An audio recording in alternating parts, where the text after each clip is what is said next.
కూటమిగా ఏర్పడి ఊరూరా తిరుగుతూ ఆంధ్రప్రదేశ్ రాష్ట్రంలో జగన్మోహన్ రెడ్డిని దింపేయండి, మా కూటమి ప్రభుత్వం వస్తే కనుక మేము సంపద సృష్టిస్తాం, ఈ రాష్ట్రం ఆంధ్రప్రదేశ్ రాష్ట్రం సంపదతో తులతూగేలాగా చేస్తామని చెప్పని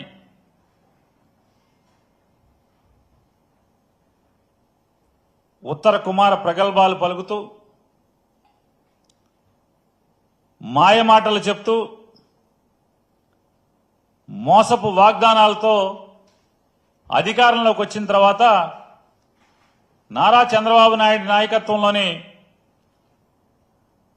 తెలుగుదేశం పార్టీ, భారతీయ జనతా పార్టీ, జనసేన పార్టీ ఈ కూటమి ప్రభుత్వం, మూడు పార్టీల కూటమి ప్రభుత్వం సంపద సృష్టిస్తుందేమో అని చెప్పి జూన్ 4వ తారీఖు నుంచి ఆంధ్ర రాష్ట్ర ప్రజలందరూ కూడా ఎదురు చూస్తున్న పరిస్థితులు. ఏంటయ్యా సంపద సృష్టిస్తున్నారంటే, సంపద సృష్టిస్తున్న దేవుడెరుగు. ఇప్పుడు 47,000 కోట్లు ఈ ఆర్థిక సంవత్సరంలో వీళ్ళు ఎక్కిన దగ్గర నుంచి 47,000 కోట్ల రూపాయలు అప్పులు తీసుకొచ్చారు. నేను అప్పులు చేయనని చెప్పి డబ్బాలు కొట్టి ఇప్పటికీ 47,000 కోట్ల రూపాయలు అప్పులు తీసుకురావటమే కాకుండా ఆయన ఏం చెప్పాడంటే, సంపద సృష్టిస్తా అన్నారు కదా, ఇవాళ ఆ సంపద సృష్టిస్తున్న సంగతి అప్పులు తేవడం పక్కన పెడితే జగన్మోహన్ రెడ్డి గారు సృష్టించినటువంటి ప్రజల సంపదని కూడా ఇవాళ తెగనమ్మే పరిస్థితులు, మరీ ప్రత్యేకించి తన సొంత మనుషులకి ఈ సంపద అంతా కూడా దోచిపెట్టే కార్యక్రమాన్ని తెరలేపిన పరిస్థితి. ఇవాళ గడిచిన 5 ఏళ్లలో జగన్మోహన్ రెడ్డి గారి ప్రభుత్వం ఈ రాష్ట్రంలో ప్రజల ఆస్తిగా, ప్రజల యొక్క సంపదగా, ఈ రాష్ట్ర సంపదగా 3 పోర్టులను కొత్త పోర్టులని నిర్మాణానికి శ్రీకారం చుడితే ఆ 3 పోర్టుల్లో రామాయపట్నం, మచిలీపట్నం, మూలపేట ఈ 3 పోర్టులు కూడా నిర్మాణం చేయడానికి ఆయన శ్రీకారం చుట్టారు. దానిలో రామాయపట్నం పోర్ట్ అనేది ఈ ఆంధ్రప్రదేశ్ రాష్ట్రం, అవిభాజ్య ఆంధ్రప్రదేశ్ రాష్ట్రం ఇవాళ రాష్ట్రాన్ని ముక్కలు చేసిన పరిస్థితుల్లో ఆ ముక్కలు అయ్యేప్పుడు తయారైనటువంటి విభజన చట్టంలో ఒక పోర్టు నిర్మాణం చేయాలి, కేంద్ర ప్రభుత్వమే స్వయంగా కేంద్ర నిధులతో ఆంధ్రప్రదేశ్లో ఒక పోర్టు నిర్మాణం చేయాలి, అది రామాయపట్నంలో చేయండి అని చెప్పని దాంట్లో రాసిన పరిస్థితులుంటాయి. ఆ చట్టంలో 2014 నుంచి 19 దాకా ఎవరి ప్రభుత్వం? ఇదే కూటమి కదా, చంద్రబాబు నాయుడు, జనసేన, భారతీయ జనతా పార్టీ ముగ్గురు కలిసి ప్రభుత్వమే కదా, కేంద్రంలో రాష్ట్రంలో వీళ్లే కదా. ఈ రాష్ట్రాన్ని విడగొడతాకి భారతీయ జనతా పార్టీ, కాంగ్రెస్ పార్టీ కలిసి కదా విడగొట్టింది. Bharatiya Janata party, Telugu Desam party, Janasena party కలిసి కదా కేంద్రంలో ఉన్నది. మరి రామాయపట్నం పోర్టు మొదలుపెట్టారా? 5 ఏళ్లు 2014 నుంచి 19 దాకా కనీసం రామాయపట్నం పోర్టు ఊసెత్తలేదు. జగన్మోహన్ రెడ్డి గారు 2019లో గెలిచిన తర్వాత 3,736 కోట్ల రూపాయలతో మరి రామాయపట్నాన్ని పోర్టుని టెండర్లు పిలిచి పనులు ప్రారంభించడం, ఆర్థిక సంస్థల నుంచి, బ్యాంకుల నుంచి దానికి కావలసిన నిధులను సమకూర్చుకుని శరవేగంగా 4 బెర్తుల్లో 1 బెర్త్ నిర్మాణం పూర్తి చేసుకుని వీళ్ళు కూటమిగా ఏర్పడిన దరిమిలా కేంద్రం నుంచి రావాల్సిన పర్మిషన్లు కూడా దిక్కుమాలిన భారతీయ జనతా పార్టీ ప్రభుత్వం పర్మిషన్లు ఇవ్వకపోవడం వల్ల, లేకపోతే జగన్మోహన్ రెడ్డి గారు ఎన్నికలకు ముందే రామాయపట్నంలో షిప్ రావాలి. ఇవాళ అన్ని ఎన్నికల కోడ్ వచ్చిన తర్వాత ఆ పర్మిషన్లన్నీ కూడా వచ్చినాయి. ఈ రోజుకి అక్కడ షిప్ తయారు, పోర్టు కార్యకలాపాలు ప్రారంభించరు. ఇవాళ రామాయపట్నం పోర్టు వ్యాపార లావాదేవీలకి షిప్పులు రావటానికి అన్ని రకాల అనుమతులు, నిర్మాణాలు పూర్తయినప్పటికీ కూడా రామాయపట్నం పోర్టుని ఓపెన్ చేయరు, ప్రారంభించరు. దానిలో వ్యాపార లావాదేవీలు, కార్యకలాపాలు ప్రారంభించరు. మచిలీపట్నం పోర్టు ఉంది. మచిలీపట్నం పోర్టు అదొక చారిత్రాత్మక ప్రజల ఆకాంక్ష.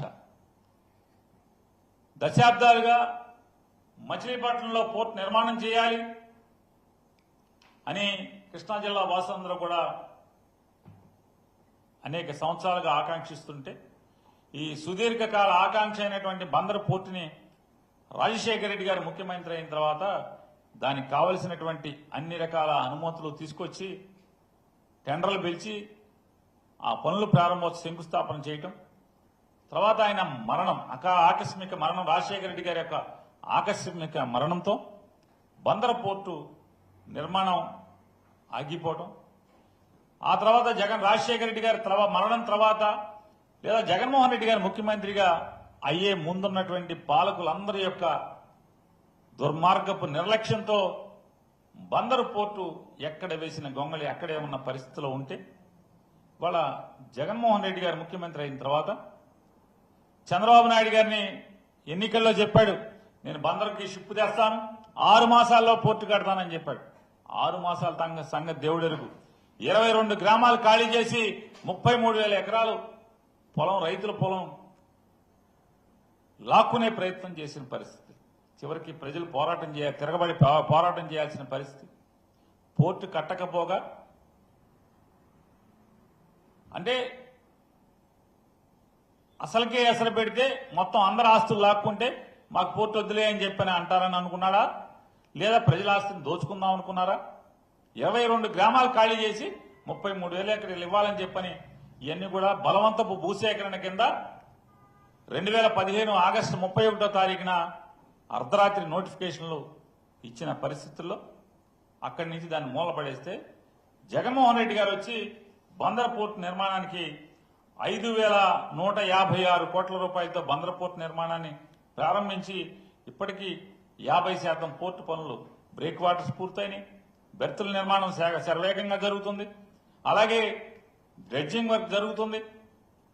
ఇన్ని జరుగుతుంటే దాదాపుగా 45-50% పనులు పూర్తయితే దాని నిర్మాణాలు ఎక్కడెక్కడ ఆపేసిన పరిస్థితి.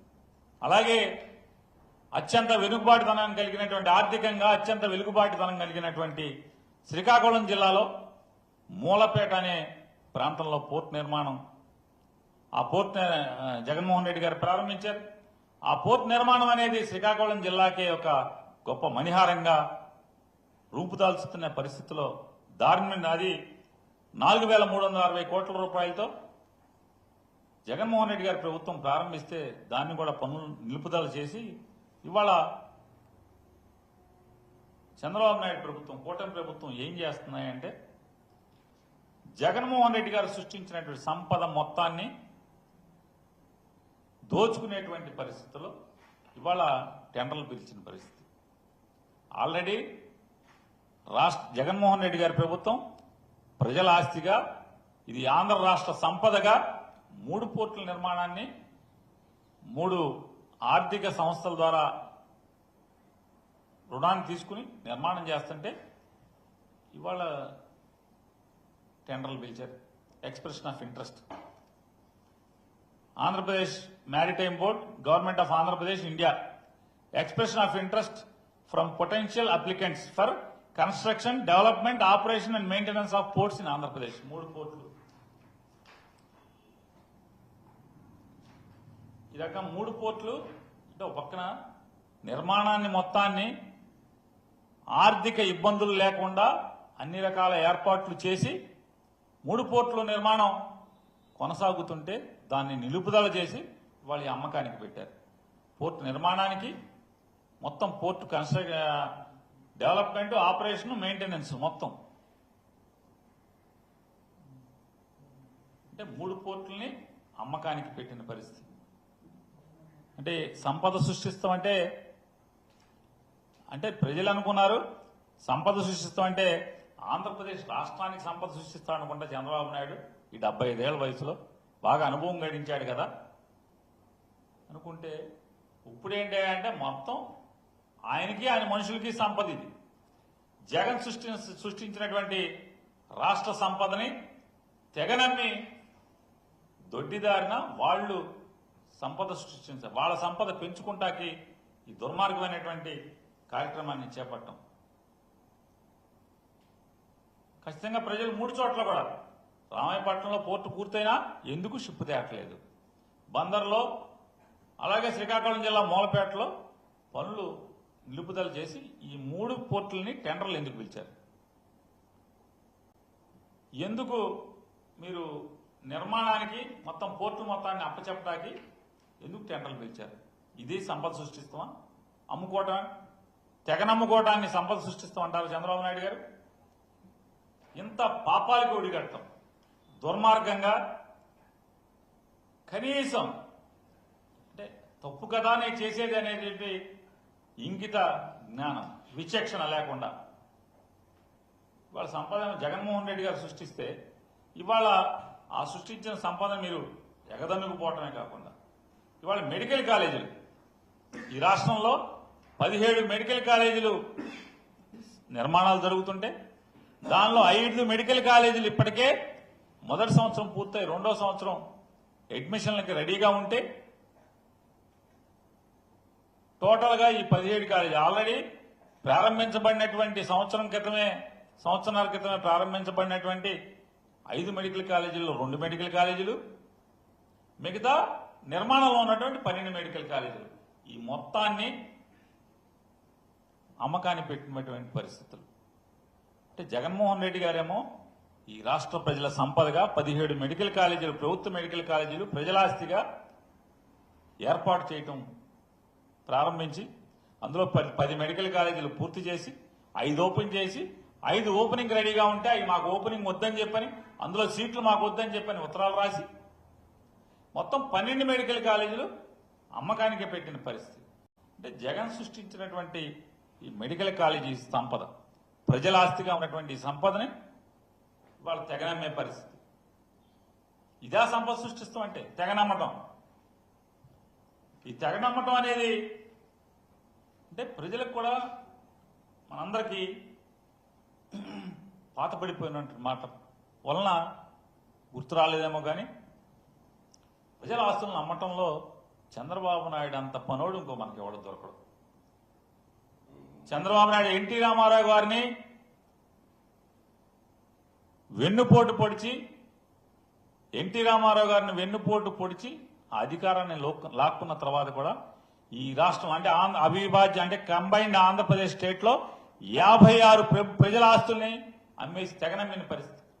అవి షుగర్ ఫ్యాక్టరీలు అవనండి, లేదా వివిధ రకాల పరిశ్రమలు అవనండి, ఆస్తులు అవనండి, పరిశ్రమలు మాత్రమే 56 పరిశ్రమలు అమ్మకానికి పెట్టిన పరిస్థితి. నిన్న అనుకుంటా పేపర్లో అడ్వర్టైజ్మెంట్ వచ్చింది, విశాఖపట్నంలో ఆస్తుల అమ్మకం, భూముల అమ్మకం. ఈనాడు రాయదు, జ్యోతి రాయదు. సంపద సృష్టిస్తా అన్నావు కదా, ఆస్తులు అమ్ముతున్నావేంటాయా అని ఒక్కడ మాట్లాడు. అంటే ఈ రాష్ట్రంలో ఉన్నటువంటి అన్ని ఎక్కడెక్కడ అమ్మటానికి అవకాశం ఉన్నదో అన్ని ఆస్తుల్ని కూడా అమ్ముతున్నటువంటి పరిస్థితులు ఇవాళ ఆంధ్రప్రదేశ్ రాష్ట్రంలో కనపడుతున్నాయి. ఏది కూడా నేను అసత్యమో రాజకీయంగానో రాజకీయ ఆరోపణలో కాదు, అన్నిటికీ రికార్డ్ ఎవిడెన్స్. నిన్న పేపర్లో అడ్వర్టైజ్మెంట్ పిలిచారు, ఆస్తుల అమ్మకానికి వేలం వేస్తున్నాం రండి అని చెప్పని. అంటే రాష్ట్ర ప్రభుత్వం యొక్క ఆస్తుల్ని, రాష్ట్ర ప్రజల సంపదని దొడ్డిదారిన వారి వందిమాగదలకు, వారికి పార్టీకి ఫండ్లు ఇచ్చిన వాళ్ళకా, లేదా వారికైనా ఎవరికి దీన్ని కట్టపెట్టే ప్రయత్నం చేస్తున్నారు? సంపద సృష్టిస్తామన్నారు కదా, సంపద సృష్టిస్తామన్న పేరుతో ఇప్పుడు 47,000 కోట్ల అప్పులు మీరు ఎక్కి అన్నాళ్ళైంది. అప్పుడే 47,000 కోట్ల అప్పు ఏంటి? ఆ అప్పు అలా ఉంటే ఇవన్నీ అమ్మకాలేంటి? పోర్ట్ల అమ్మకాలేంటి? మెడికల్ కాలేజీ అమ్మకాలేంటి, స్థలాల అమ్మకాలేంటి? అంటే మీ పాత అలవాటు ఏదైతే ఉందో, పూర్వపు ఆంధ్రప్రదేశ్లో ఎన్ని ఆస్తులు అమ్ముకున్నారో, ఎన్ని ఫ్యాక్టరీలు అమ్మారో, ఎన్ని పరిశ్రమలు అమ్మారో, అదే రీతిన ఇవాళ ఆంధ్రప్రదేశ్ రాష్ట్రం మొత్తాన్ని అమ్మటానికి మీరు చేసే ప్రయత్నం ప్రతిదీ కూడా ప్రజల్లో ఎండగడతాం, పోరాటం చేస్తాం. ఖచ్చితంగా ప్రజలందరికీ కూడా వీధి వీధిన చంద్రబాబు నాయుడు చేస్తున్నటువంటి పాపాలు, నోటితో సంపద సృష్టిస్తామని చెప్పని ఓట్లు అడుక్కుని ఇవాళ అధికారంలోకి వచ్చిన తర్వాత జగన్మోహన్ రెడ్డి గారు సృష్టించినటువంటి ప్రజా సంపదని ఏ రకంగా కొల్లగొట్టి, అంటే అమ్మటం ద్వారా ఏ రకంగా కొల్లగొట్టే ప్రయత్నం చేస్తున్నారో ప్రజలందరూ కూడా ఖచ్చితంగా బాధ్యత తీసుకుని ప్రజలకు వివరించడం, చైతన్యం చేయటం, ఈ ప్రభుత్వం మీద పోరాటం చేస్తామని చెప్పని కూడా తెలుగుదేశం పార్టీకి, కూటమి ప్రభుత్వానికి హెచ్చరిక చేస్తూ, అట్లాగే ఆయన మాట్లాడాడు. శివగారు మీ దాంట్లో లేదా, పెట్టలేదా? పార్టీ సరిగ్గా పనిచేయట్లేదండి. చెప్పాం కదా, చంద్రబాబు నాయుడు గారు ఎన్నికల ముందు చెప్పాడు, జగన్మోహన్ రెడ్డి గారు బాధుడే బాధుడు అని ఒక ప్రోగ్రాం చేశారు. రేట్లు పెరిగిపోతున్నాయి అన్నారు, ఎచ్చాలు పెరిగిపోతున్నాయి అన్నారు, కిరాణా సరుకులు పెరిగిపోతున్నాయి అన్నారు, అన్ని రేట్లు పెరిగిపోతున్నాయి అన్నారు, విద్యుత్ ఛార్జీలు పెరిగిపోతున్నాయి అన్నారు. నేను వస్తే నయా పైసా విద్యుత్ ఛార్జీలు పెంచనని చెప్పి టప్పాలు కొట్టినటువంటి చంద్రబాబు నాయుడు నయా పైసా విద్యుత్ ఛార్జీలు పెంచనని చెప్పాడు. ఇవాళ ఏం జరిగింది? 6,072.86 కోట్ల రూపాయల భారాన్ని ఆయన 5 నెలలు ఇంకా పూర్తవల 6,072.8 అంటే 72,86,00,000 రూపాయలని ప్రజల మీద విద్యుత్ భారాన్ని మోపుతున్నాడు. ఎంత చల్లగా చెబుతున్నాడు. సుప్రీంకోర్టు చెప్పిందంట. ఎంతకన్నా పచ్చి అబద్దాలు కోరేవాడుంటాడు. సుప్రీంకోర్టు చెప్పిందా ఛార్జీలు పెంచమని? దగాకోరు మాటలు కదా చంద్రబాబు నాయుడు గారు మీరు మాట్లాడే. మీ దగ్గర సుప్రీంకోర్టు చెప్పింది ఉంటే కనుక జడ్జిమెంట్ ఇవ్వండి, ఒకసారి ప్రజలకు ఇవ్వండి. ప్రజలకు ఇవ్వకర్లా మీ జ్యోతి ఈనాడులో వచ్చేయండి.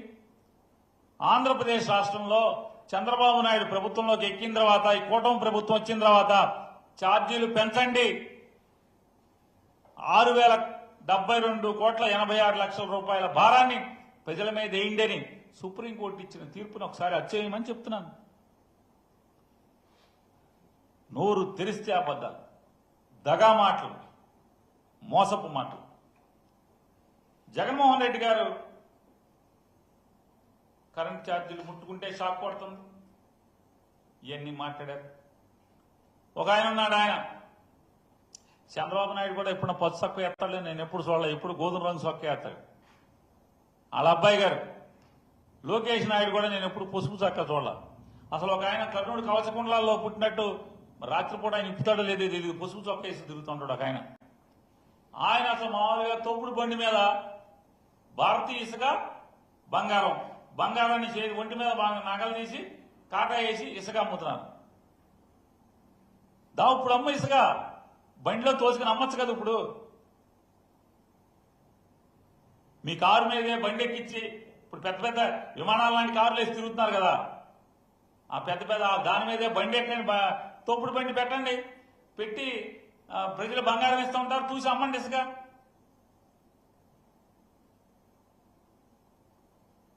జగన్మోహన్ రెడ్డి గారి ప్రభుత్వంలో ఇసుక అది ఇది అని చెప్పి మాట్లాడినాడు.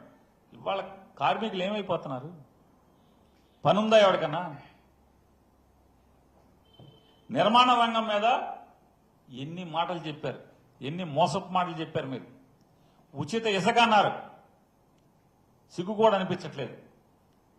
ఏమాత్రం ఎంత కూడా సిగ్గు అనిపించట్లేదు. ఉచిత ఇసుక అంట, ఉచిత ఇసుక అంటే దాని పేరు మనం అనుకునేది ఏంటంటే మామూలుగా గండ్ర ఇసుక, రివర్స్ హ్యాండ్ అంటాం. దాని పేరు ఉచిత ఇసుక అని మాట ఇక్కడి నుంచి మనం మాట్లాడుకోవాలి. అమ్మాలి కదా. తోపుడు బండి మీద ఇసుక అమ్మండి ఇప్పుడు బంగారానికి. అదే జరుగుతుంది కదా మార్కెట్లో. బంగారం ఇచ్చినా కూడా దొరకట్లేదు. నిజంగానే ఒంటి మీద నగలోల్చి ఇచ్చినా కూడా ఇసుక దొరకని పరిస్థితి. 50,000 లారీ 50,000 60,000 పైన అమ్ముతున్నారు. మళ్ళీ తౌతాకు టెండర్లో ఇష్టారాజ్యం, దోపిడీ. టెండర్లు ఎవరు వేయకూడదు, ఎమ్మెల్యేలు వేసుకోవాలి, మంత్రులు వేసుకోవాలి, ఇసుక దోచుకోవాలి. పేరు మాత్రం ఉచితం ఉచితం. ఒక్క తప్పు మాట కూడా ఈనాడు రాయదు. అంటే నిజాయితీగా నిజం రాయటానికి కూడా చేతులు రావట్లేదు. ఇవాళ మంచి నూనె ఏ రేటు ఉంది? వేరుశెనగ నూనె 180 రూపాయలు, 190 రూపాయలు, 200 రూపాయలు కేజీ ఉంది.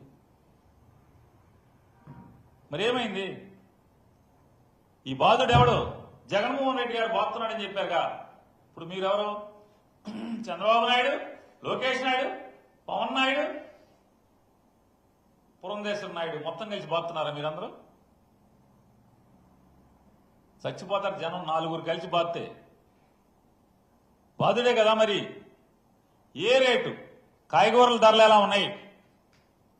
సరుకుల ధరలు ఎలా ఉన్నాయి? నిత్యావసర సరుకులు ఎలా ఉన్నాయి? ఏ నోరేమైంది? మాట్లాడరే?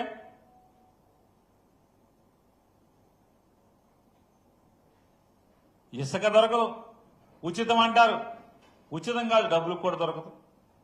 జగన్మోహన్ రెడ్డి గారు గవర్నమెంట్ లో అమ్మినటువంటి రేటుకి 2 రెట్లు 3 రెట్లు ఇచ్చినా కూడా ఇసుక దొరకని పరిస్థితి. ఇవాళ కిరాణా సరుకులు ఇవి కూడా, అంటే జనాలు భోజనం చేసేటువంటి నిత్యావసర సరుకులు, భోజనానికి ఉపయోగపడే నిత్యావసర సరుకులు ఏ రేట్లో ఉన్నాయి? ఆ మధ్య ఎప్పుడో బియ్యం రేట్లు, రేషన్ బియ్యం అని కూడా ఎక్స్పోర్ట్ అయిపోతున్నాయి, దోచేస్తున్నారు అని చెప్పి కాకినాడలో రైడ్లు గీడ్లు అన్నారు. ఏమైంది? కాకినాడ రైడ్లు, కాకినాడ బియ్యం ఏమైంది? ఎవరు మాట్లాడతలేదేంటి? Quick hike మంటలేదేంటి? ఏం జరుగుతుంది? ఒకసారేనా రైడు?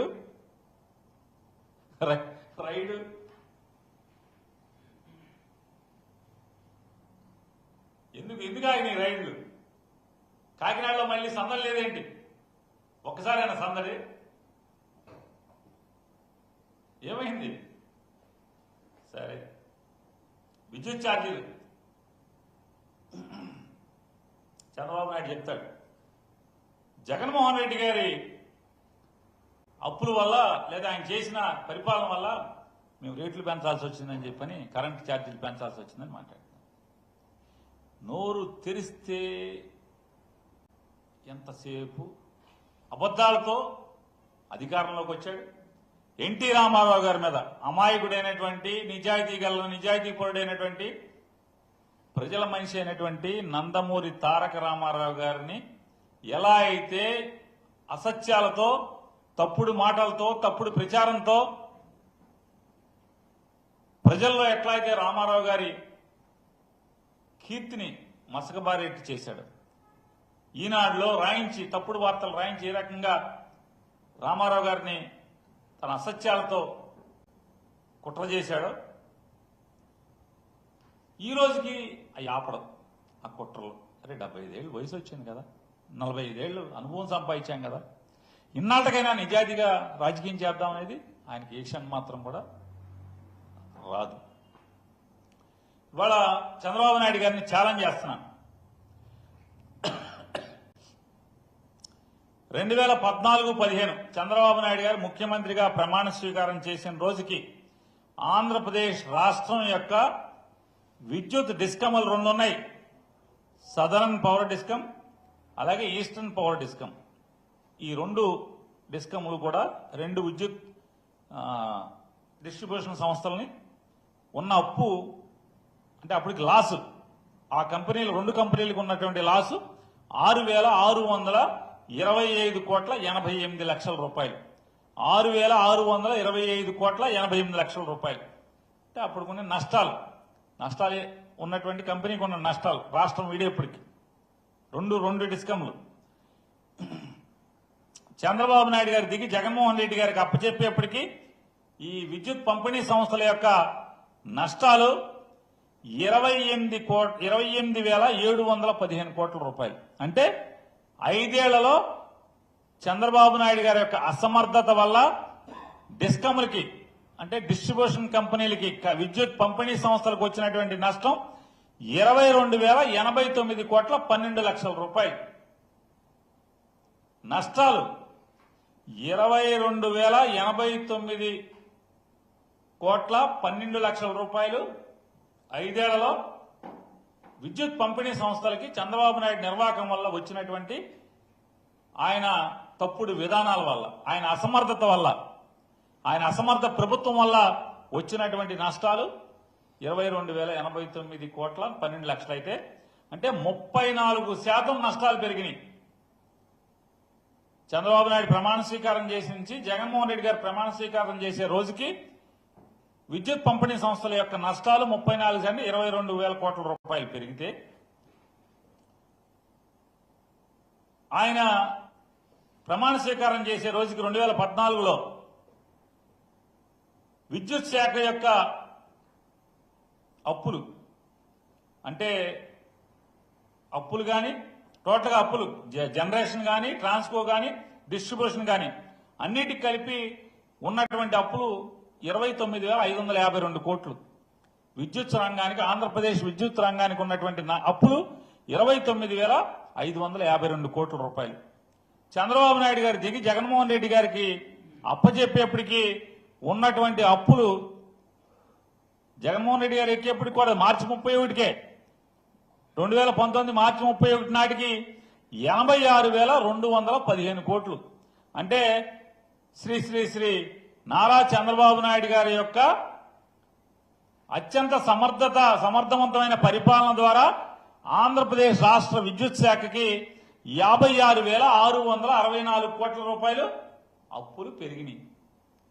అంటే ఆయన ప్రభుత్వం చేసినటువంటి కరెంటు సంస్థల్ని అడ్డం పెట్టి చేసిన అప్పులు 56,664 కోట్ల రూపాయలు.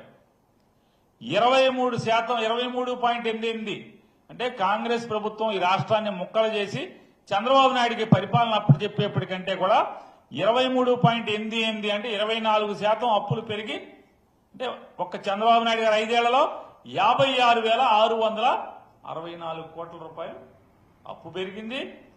22,089 కోట్ల 12 లక్షల రూపాయలు నష్టాలు వచ్చినాయి. నష్టాలు అప్పులు. మరి ఇంత అంటే 1,00,000 కోట్ల పాపంతో అప్పు చెప్తే అంటే ఒక 5 ఏళ్లలో అప్పులు కానీ నష్టాలు కానీ 1,00,000 కోట్లకు 1,00,000 కోట్ల పైచలకు తీసుకెళ్తే జగన్మోహన్ రెడ్డి గారు ఏం చేస్తాడు? మరి చెప్పండి, ఏం చేయాలి? కేంద్రం చట్టాలు మార్చేస్తుంది, డబ్బులుంటే కానీ కరెంటు కొంటాకి ఇల్లేదంటది. అయినా జగన్మోహన్ రెడ్డి గారి ప్రభుత్వం ప్రజల మీద మోపినటువంటి ఈ పాత అప్పుల యొక్క భారం 3,000 కోట్ల రూపాయలు. జగన్మోహన్ రెడ్డి గారి ప్రభుత్వం ఇది టోటల్గా మరి మీరు సంపద సృష్టిస్తా ఉన్నారు కదా,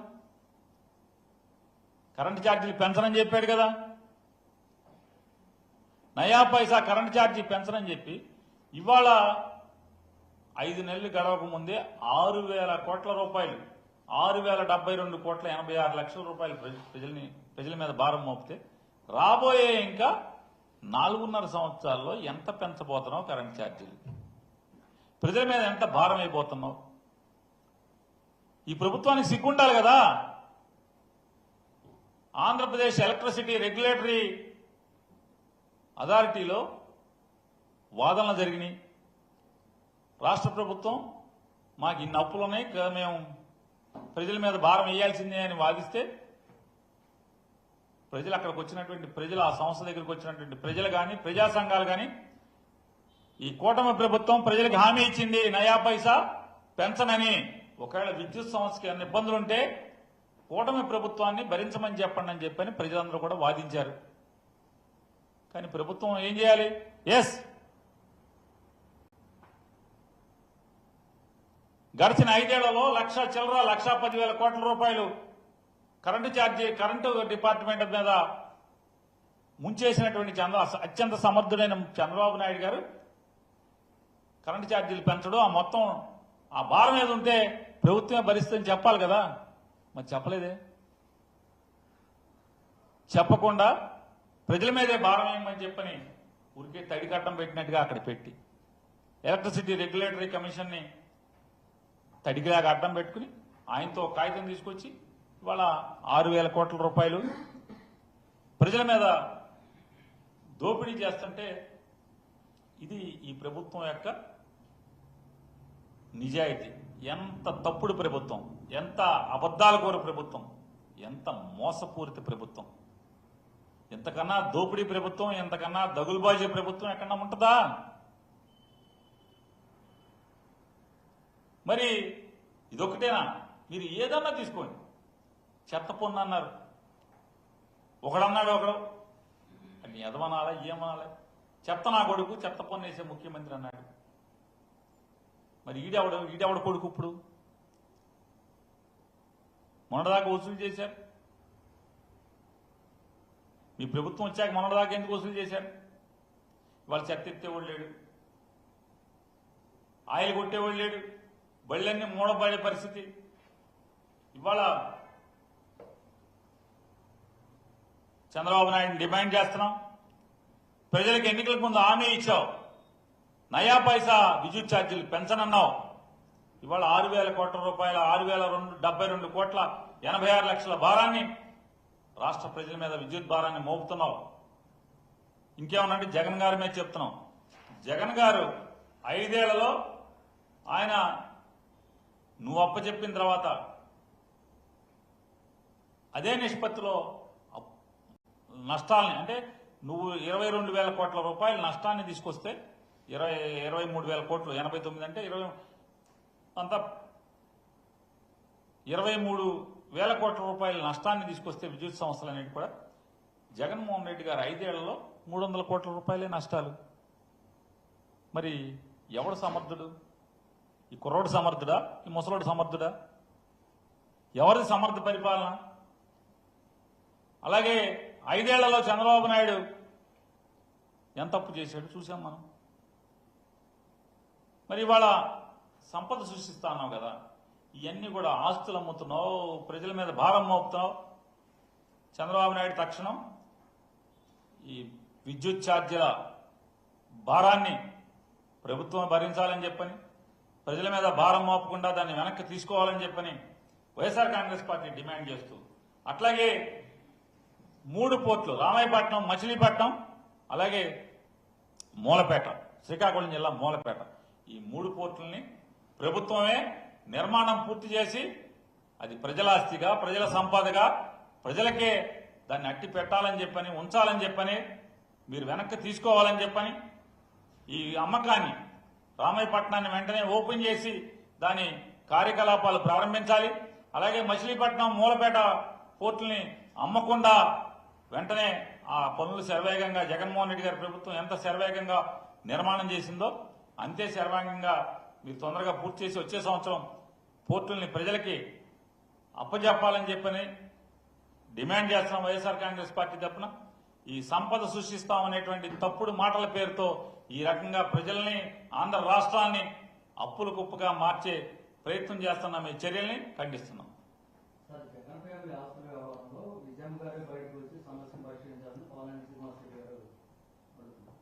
బాలినేని శ్రీనివాసరెడ్డి గారు జనసేన నాయకుడా? వీళ్ళిద్దరు తగు, అంటే అన్నా చెల్లెళ్ళ తగుని విజయం గారు పరిష్కరించాలని. ఇప్పుడు ఒకటండి, మనం ఎవరు చిన్నపిల్లలు కాదు ఇక్కడ. ఈ తగుని ఇవాళ ఉన్న పరిస్థితుల్లో విజయం గారు, సుబ్బారెడ్డి గారు, బాలినేని శ్రీనివాసరెడ్డి గారు వీళ్ళు జడ్జిలుగా ఉంటాకి సరిపోతారా? మీరు చెప్పండి.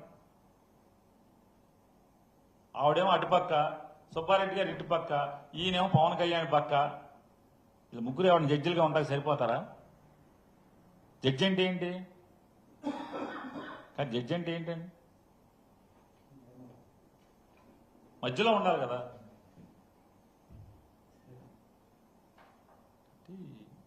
ఇందులో ఏదో అన్న సామెతగా ఉంటది, ఎవరు రాజకీయాలు వాళ్ళు ఎదుర్కొంటున్నారు అంతే.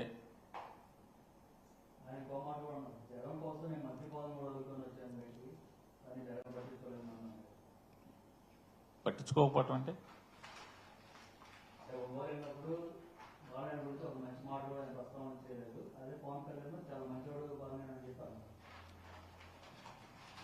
ఎవరి మంచోళ్ళో ముందు ముందు తెలుస్తుంది, కంగారు ఎందుకండి? ఎవరి మంచోళ్ళో ముందు ముందు తెలుస్తుంది, అంత మంచి ఏది చెడు అన్నీ తెలుస్తుంది. ఇప్పుడు రోజు మనం చూస్తున్నాం కదా, రోజు జగన్మోహన్ రెడ్డి గారు పొగిడాడో లేదో తర్వాత సంగతి, కానీ ఆ కూటమి వాళ్ళందరూ కూడా రోజు ఒంగోలులో పొగుడుతున్నారు కదా. రోజు అష్టోత్తరం సహస్రం జరుగుతుంది కదా ఆయనకి ఒంగోలులో. దాని గురించి మాట్లాడుకోవటం ఎందుకని? ఇవన్నీ ఎవరి దానికి సమ్మగా ఉంటుంది. ఒకటండి, ఇక్కడ రాజకీయ అవసరాలు, ఆయన ఒక చోట ఉన్నాడు, ఈయన గురించి మాట్లాడటం, ఈయనకేదో శ్రేయాభిలాషిగా మాట్లాడటం, ఇవన్నీ ఎందుకు? 2019లో జగన్మోహన్ రెడ్డి గారు ముఖ్యమంత్రి అయ్యాడు కదా, ఆయనకి అధికారం వచ్చింది కదా. నచ్చలేదు, పేరు నానిగాడు మాలాంటి వాళ్ళందరూ పోవాలి కదా. ఎప్పుడు నచ్చపోతే అప్పుడే పోవాలి కదా. ఇవన్నీ సార్ రాజకీయాలన్నీ కూడా అవసరాలండి, అవసరార్థం రాజకీయం వాళ్ళ జరుగుతూ ఉంటాయి. ఇవన్నీ దాని గురించి పట్టించుకోలేదు. కాదే ఆయన చెప్పే సలహా ఎట్లా ఆచరణ సాధ్యం కాదు కదా. జడ్జి అంటే మధ్యలో ఉండాలి కదా. ఇప్పుడు పెద్ద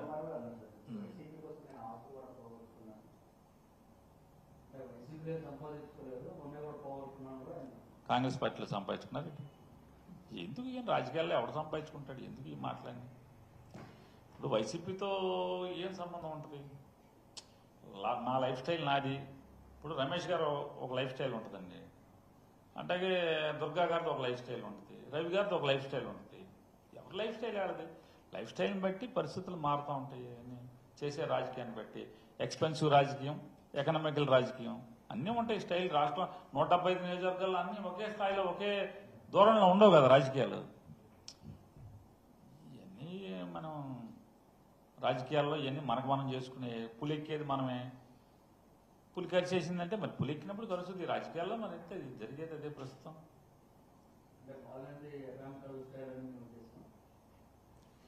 మీరే అమాయకులు కాదు, నాకన్నా చాలా విజ్ఞత ఉంది, చాలా మేధస్సు ఉంది మీకు. ఈ రాష్ట్రంలో పేరునాయుడు నాయుడు రాజకీయమో, లేకపోతే ఇంకోళ్ళ రాజకీయం, వాసు గారి రాజకీయం, లేదా జగన్ గారి రాజకీయం, చంద్రబాబు నాయుడు రాజకీయం, ఇవన్నీ, లేదా లోకేష్ రాజకీయం, ఇవన్నీ తెలుసు కదా మనందరికీ. ఊరికే మనం ఆయన ఊరికే అటేపు ఉన్నాడు కాబట్టి ఇటేపు మాట్లాడాలని చెప్తే ఏముంటుంది? అంత కొత్తగా ఎవరు బొట్టు పెట్టి, జగన్ గారు ఏమన్నా బొట్టు పెట్టి పిలిచాడా, లేకపోతే ఏమన్నా ఇవన్నీ